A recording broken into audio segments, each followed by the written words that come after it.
തിരുവനന്തപുരം വിളപ്പിൽശാല സർക്കാർ ആശുപത്രിക്കെതിരായ ചികിത്സാ പിഴവ് ആരോപണത്തിൽ നിർണായക CCTV ദൃശ്യം പുറത്ത്.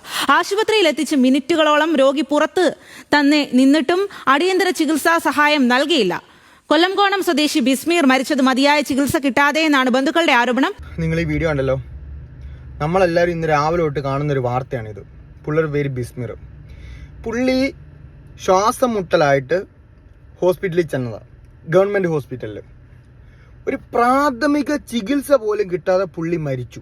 ആ വീഡിയോക്കകത്ത് പുള്ളി പറയുന്നുണ്ട്, എനിക്ക് വയ്യ, എന്നെ രക്ഷിക്കണേ, എന്നെ രക്ഷിക്കണേ, എനിക്ക് 2 മക്കളുള്ളതാണ്, എന്നെ രക്ഷിക്കണേ, രക്ഷിക്കണേ എന്ന് ആ പുള്ളി അവിടെ വാവിട്ട് അലയ്ക്കുന്നുണ്ട്. നിങ്ങൾ ആ വീഡിയോ കാണുമ്പോൾ നിങ്ങൾക്ക് മനസ്സിലാവും, ഒരു ഇച്ചിരി മനുഷ്യത്വം എന്ന് പറഞ്ഞ സാധനം ഉണ്ടെങ്കിൽ അവർ ആ ഗേറ്റ് ഒന്ന് തുറന്നേനെ. അവർ പറയുന്ന ന്യായം എന്തോന്നറിയോ, തെരുവുനായ ശല്യമുണ്ട് അതുകൊണ്ട് അടച്ചിട്ടേക്കുന്നതെന്ന്. പോത്ത് വെട്ടിയിട്ട പോലെ കിടന്നുറങ്ങുന്നു, പോത്ത് വെട്ടിയിട്ട പോലെ.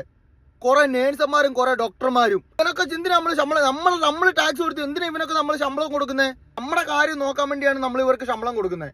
കുറെ ഗവൺമെന്റ് ഹോസ്പിറ്റൽ ഇങ്ങനെ തന്നെ ഒരുപാടെണ്ണം ഉണ്ട് ഇങ്ങനെയുള്ള. ആ പുള്ളി അതിനകത്ത് കിടന്ന് നിലവിളിക്കുന്നുണ്ട്, എന്നെ രക്ഷിക്കുക, എന്നെ രക്ഷിക്കുക, എനിക്ക് 2 മക്കളുള്ളതാ, എനിക്ക് 2 മക്കളുള്ളതാന്നും പറഞ്ഞ്. ഒരു ഇത്തിരി സ്നേഹം, ഒരു ഇത്തിരി മനുഷ്യപ്പറ്റ് എന്ന് പറയുന്ന ഒരു സാധനം ഇവർക്കില്ല.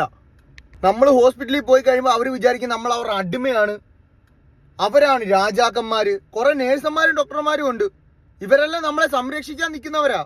ഞാൻ എല്ലാ ഡോക്ടർമാരെയും നേഴ്സുമാരെയും ഒന്നും കുറ്റം പറയത്തില്ല. ഒരുപാട് നന്മയുള്ളവർ ഒരുപാട് പേരുണ്ട്, ഇപ്പോഴും ഉണ്ട്, എപ്പോഴും ഉണ്ട്, എല്ലാ കാലത്തും ഉണ്ട്. പക്ഷെ ഇങ്ങനെയുള്ളവരെ നമ്മൾ തിരിച്ചറിയണം. ഇങ്ങനെയുള്ളവരെ തിരിച്ചറിഞ്ഞ് ഇവരുടെ ജോലി കളയണം.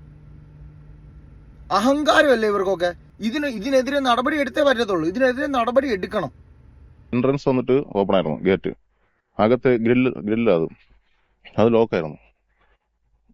അവിടെ പോയിട്ട് കോളിംഗ് ബെൽ അടിച്ചു, 2-3 കോളിംഗ് ബെൽ അടിച്ചതിന് ശേഷമാണ് പിന്നെ വിളിച്ചായിരുന്നു. പുള്ളിയും വിളിക്കായിരുന്നു എന്നെ രക്ഷിക്കണമെന്ന് പറഞ്ഞിട്ടൊക്കെ. അപ്പം അത്രയും താമസിച്ചാണ് ഹോസ്പിറ്റലിൽ എൻട്രി ചെയ്യാൻ. ഒരു മെഡിസിനും ഉപയോഗിക്കാതെയാണ് ജസ്റ്റ് ആ മെഷീൻ ഓൺ ചെയ്ത് ആവി വിടുന്നു. ആക്ച്വലി അതിൽ 2 ഐറ്റം മെഡിസിൻ യൂസ് ചെയ്യാറുണ്ട്. അത് എന്നിട്ട് ആവി പിടിക്കുന്നത്, ബ്രീത്തിങ്ങിന് വേണ്ടിയിട്ട്.